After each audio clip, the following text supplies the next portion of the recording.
Welcome to the Development Book Club. Today we begin with the Dhammapada, which is translated, this version, by Gil Fronsdal, who is an amazing Dharma teacher out of Northern California, teaches at a place, the Insight Meditation Center in Redwood City, California. Great podcast, everything.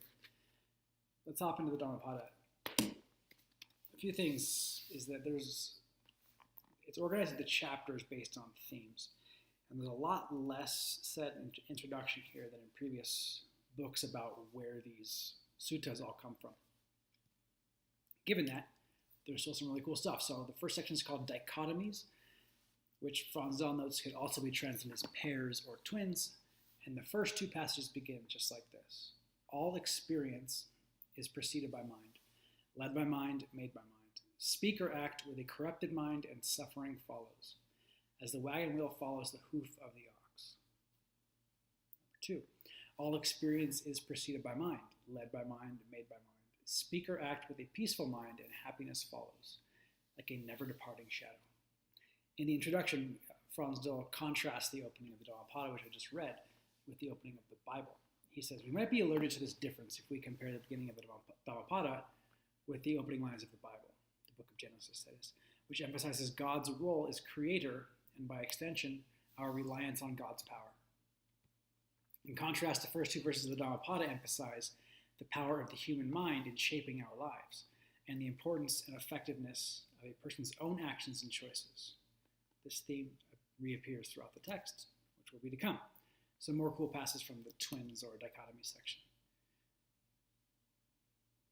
He abused me, attacked me, defeated me, robbed me. For those carrying on like this, the Buddha says, hatred does not end. Many do not realize that we here must die. For those who realize this, quarrels end. Those who consider the inessential to be essential and see the essential as inessential don't reach the essential, living in the field of wrong intention. Next chapter is called On Mind.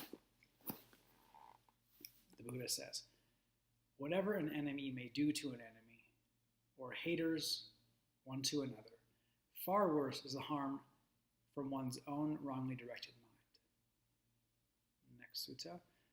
Neither mother nor father, nor any relative can do one as much good as one's own well-directed mind. That's probably a pretty controversial one. On flowers. Buddha does not speak very highly of flowers. It says, the person obsessed with gathering flowers, insatiable for sense pleasure, is under the sway of death. Literally, the end maker is what death is here.